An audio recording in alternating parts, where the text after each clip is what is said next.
Assalamualaikum warahmatullahi wabarakatuh. Apa kabar semuanya? Semoga selalu dalam keadaan sehat dan selalu semangat. Perkenalkan, nama saya Eka Hanlutfia. Saya merupakan mahasiswi semester 3 dari Prodi Ekonomi Syariah. Pada kesempatan kali ini, saya akan mempresentasikan sebuah materi yang bertema Feels Like I Was Born a Failure. Materi ini diambil dari buku yang berjudul What's So Wrong About Your Self-Healing yang ditulis oleh Ardi Muhammad. Simak terus penjelasan berikutnya ya. Apa aku ditakdirkan buat jadi orang yang gagal ya? Hayo, siapa yang pernah punya pikiran seperti ini? Hampir sebagian orang pasti pernah memiliki pemikiran yang seperti ini.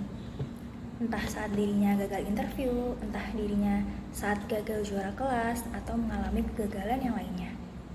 Kegagalan itu memang menyakitkan dan membuat kepercayaan diri kita turun drastis. Seharusnya kita tidak boleh berpikiran buruk mengenai kegagalan ataupun penolakan, karena ini akan menjadi kebiasaan dan menjadi pemikiran default kita. Setiap dihadapkan pada penolakan, kopinya langsung pemikiran negatif yang akan menjatuhkan diri kita sendiri. Enjoy the process. Ketika kita menerima sebuah penolakan, cukup ambil pelajaran dari situ, lalu cari apa yang bisa kita perbaiki. Bukannya malah menjatuhkan diri kita sendiri. Sedih dan kecewa itu sangatlah wajar, tetapi kita nggak pernah tahu apa yang terbaik untuk kita. So, just enjoy the process. And that's the thing about this world, dunia dirancang dengan penuh kekecewaan, dan mungkin itu ada hikmahnya, supaya kita nggak terlena dengan dunia yang temporer ini. Kalian tahu kan anak manja yang selalu diturutin kemauannya, yang nggak pernah belajar dari kesalahannya karena selalu dimanja, dan terlalu dijaga dari realita. Selalu nggak pernah disalahkan. Do you wanna be the kid? Pasti nggak mau kan? Karena kegagalan bikin kita belajar kalau nggak semua yang kita mau harus kesampaian. Dan itu membuat kita lebih manusiawi. Iya nggak sih? Kegagalan membuat kita lebih kuat, mengembangkan pikiran kita, mendewasakan kita, dan kegagalan juga membuat kita lebih tangguh karena semakin terbiasa menghadapi skenario terburuk yang diberikan oleh Tuhan. Kita pasti selalu berpikir dan bertanya-tanya, dengan kegagalan kita itu bisa apa sih? Dari buku ini, saya merangkum 5 hal yang kita pelajari dari kegagalan. Yang pertama, dengan kegagalan kita jadi tahu diri bahwa bukan kekuatan kita untuk mengatur semua yang ada di dunia ini. Kita jadi lebih humble. Yang kedua, dengan kegagalan paling enggak kita bisa merasa bodoh, tahu diri, dan enggak lagi sombong dengan pencapaian diri sendiri. Lalu yang ketiga, dengan kegagalan kita bisa menyerah dan pasrah pada tumpuan yang bisa memberikan rasa kelegaan yang menenangkan. Lalu poin yang keempat yaitu, dengan kegagalan kita jadi sadar bahwa bersandar pada diri sendiri aja nggak cukup. Dan diri ini ternyata hanya seorang hamba yang nggak bisa memenuhi semua yang kita mau. Karena kita adalah makhluk yang lemah dan butuh pertolongan.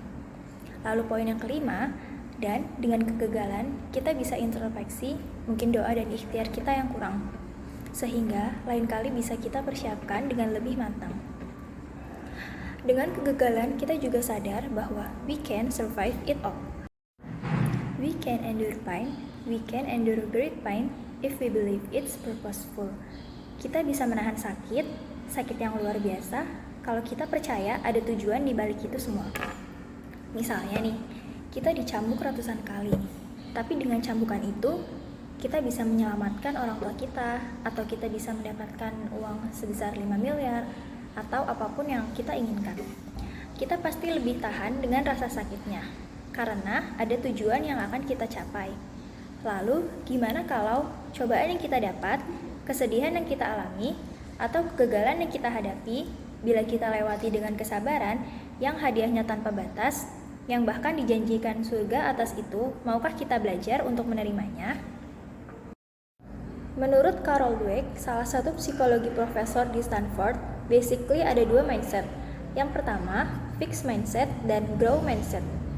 Grow mindset yaitu yang bisa menerima tantangan dan melihat tantangan adalah sebuah kesempatan belajar. Grow mindset adalah mindset yang percaya bahwa sebenarnya kita bisa kok berubah. Kita bisa melihat kesempatan di depan sana. Sedangkan fixed mindset yaitu yang melihat tantangan adalah sesuatu yang harus kita hindari karena sebenarnya takut dengan yang namanya kegagalan. Fixed mindset, mindset yang merasa bahwa ya udah, saya dari lahir emang begini dan akan tetap begini.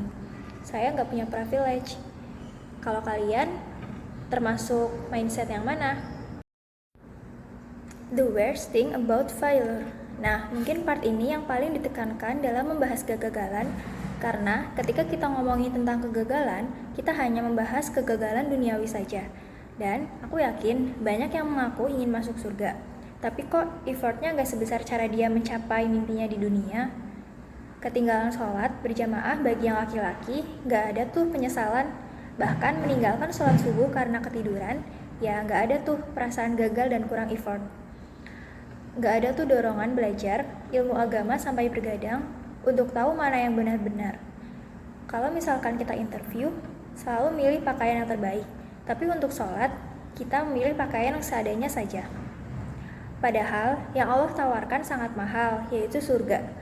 Bayangkan saja, kalau untuk mencapai yang ada di dunia seperti uang, jabatan, kita perlu effort yang banyak dan dunia ini dihargai murah oleh Allah. Masa iya surga bisa diraih dengan santai-santai? Kan gak masuk akal. Mungkin kita ditolak di tempat 1 atau 2 karena tempat terbaik untuk kita ada di tempat ketiga. Sekian presentasi dari saya, semoga apa yang saya sampaikan bermanfaat. Intinya, kalau kita gagal, jangan patah semangat. Sedih secukupnya, lalu bangkit dan pelajari apa yang menjadi penyebab kegagalan kemarin. Quotes yang sangat saya sukai di buku ini adalah The real failure bukan ketika kita gagal setelah mencoba, but when we stop trying. Sekian dari saya. Assalamualaikum warahmatullahi wabarakatuh.